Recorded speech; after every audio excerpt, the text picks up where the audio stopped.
Senador. Muchas gracias, diputado presidente. Quisiera también solicitar su autorización para que en este mismo acto presente un proyecto de decreto que adiciona la fracción tercera del artículo 255 y el artículo 256 bis del reglamento del Senado de la República relativo al nombramiento de los magistrados de los tribunales electorales locales, que también está pendiente de resolución. Lo voy a hacer de manera muy breve. Primero, reconocer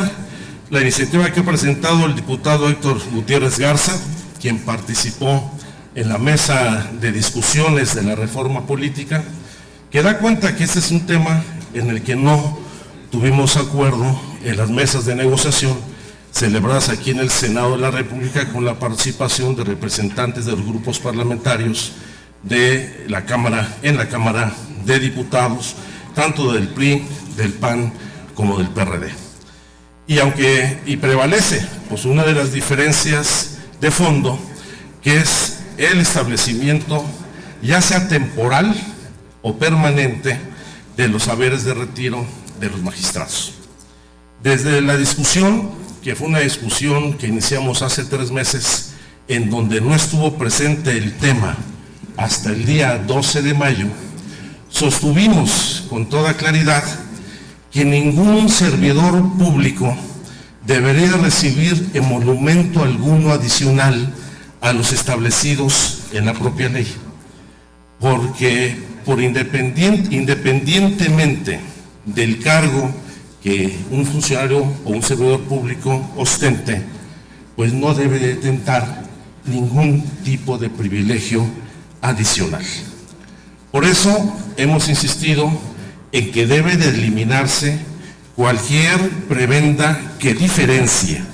al resto de los servidores públicos, porque el asunto no es, como lo señalaba el magistrado Flavio Galván del Tribunal Superior de Justicia, que el bono era una garantía para garantizar la imparcialidad del Tribunal Federal Electoral. Los recursos económicos no son una garantía, y el actuar con imparcialidad y con apego a la ley es una obligación de los servidores públicos, que con bono o sin bono, con haber de retiro o sin haber de retiro, deben apegarse en todo tiempo a los principios de legalidad, de imparcialidad, de certeza en los procesos electorales. Y mantenemos nuestra posición: ningún servidor público debe recibir mayor emolumento económico que los establecidos en la ley del trabajo, al igual que cualquier otro trabajador en nuestro país. Y menos aún, otorgar mayores privilegios a una burocracia ya de por sí privilegiada. Basta ver cuál es el régimen salarial, de prestaciones, de bonos y de privilegios que ostentan hoy los magistrados del Tribunal Federal del Poder Judicial de la Federación. Reciben percepciones mensuales netas a partir de un sueldo base, de compensación garantizada, ese es el rubro, otros ingresos como parte de su salario, prima vacacional, aguinaldo, pago por riesgo, seguro de vida, seguro colectivo de retiro,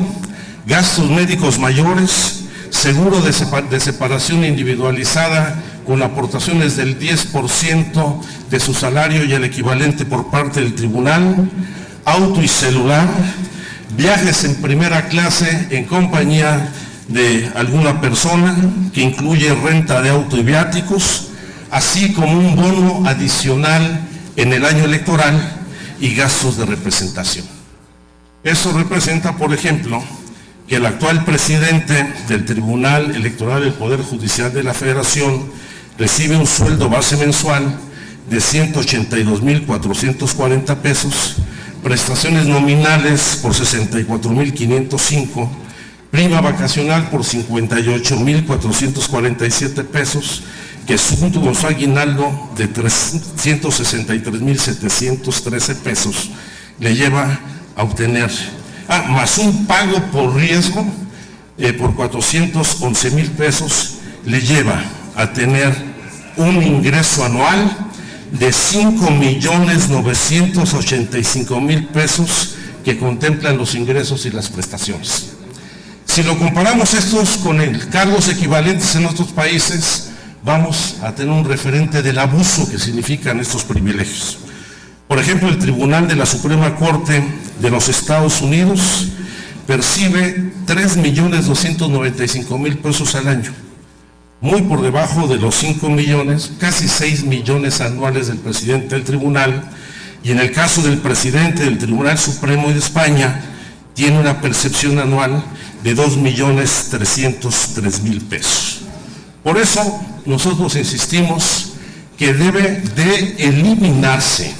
la fracción del artículo 292, en donde se estableció indebidamente este privilegio adicional a los magistrados y que sus prestaciones se sujeten estrictamente a lo establecido en la ley. La iniciativa que acaban de presentar diputados del PRI señala que puede establecerse el haber de retiro respecto a los 2 años en que están impedidos para litigar, no para desempeñarse profesional o laboralmente en otra área. Y la primera pregunta sería, en ese caso, esa haber temporal de 2 años contemplará, por ejemplo, este concepto de prima de riesgo. ¿Qué riesgo? ¿A qué riesgo se enfrenta un magistrado electoral? Pues no un riesgo mayor que los presidentes municipales de este país, y a la fecha van 64 asesinados. No un nivel de riesgo mayor que muchos de los periodistas que han sido asesinados. No un riesgo mayor que muchos legisladores locales y federales. Son magistrados. No son bomberos ni policías judiciales ni gente que realiza actividades de alto riesgo, menos en el búnker en que se encuentran cubiertos allá en el sur de la ciudad. Por eso, nuestra propuesta y la propia que harán nuestros compañeros del grupo parlamentario del PRD en la Cámara de Diputados plantea con toda claridad y precisión la derogación de este artículo, que no fue resultado de negociación alguna, y que tanto hay que reconocer las representaciones de Acción Nacional como las del PRD rechazamos en el momento en que se presentaron e indebidamente fueron llevadas al dictamen que se discutió el 14 de mayo en la Cámara de Diputados y que al día siguiente despertó una enorme indignación con sobrada razón, no solo en la Cámara de Diputados, sino en toda la sociedad mexicana. Y finalizo también haciendo la presentación de la propuesta de las reformas al reglamento del Senado de la República para incorporar como facultades del Senado el nombramiento de los magistrados electorales que integran los órganos jurisdiccionales locales, en donde estamos planteando un procedimiento que surge a partir de la emisión de una convocatoria por parte de la Junta de Coordinación Política, donde se establecerán las reglas claras para que puedan participar quienes aspiren a estos cargos, que la instancia competente dentro del Senado de la República será la Comisión de Justicia,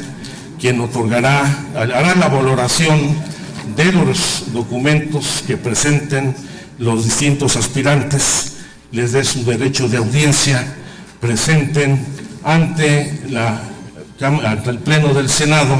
una propuesta que deberá ser aprobada por mayoría calificada. Debo recordar que hay mandato constitucional expreso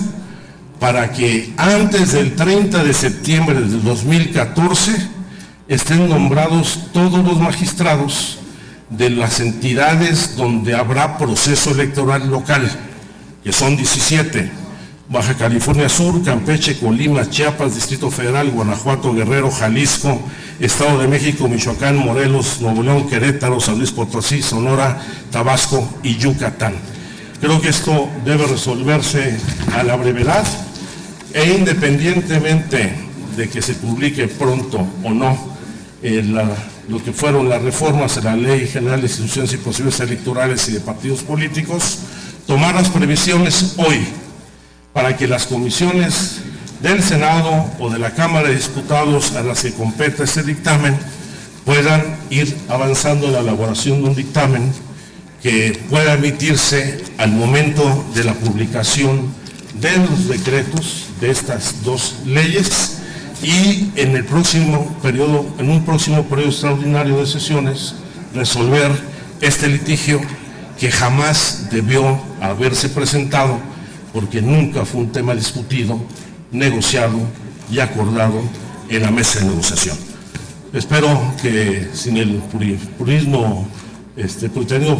legislativo que se ha planteado, tomemos estas medidas para resolver que es un hecho bochornoso frente a la enorme y difícil situación que enfrenta la inmensa mayoría de los mexicanos y que es indigno establecer privilegios a quienes ya gozan de privilegios desmedidos en este país. Por su atención, muchas gracias.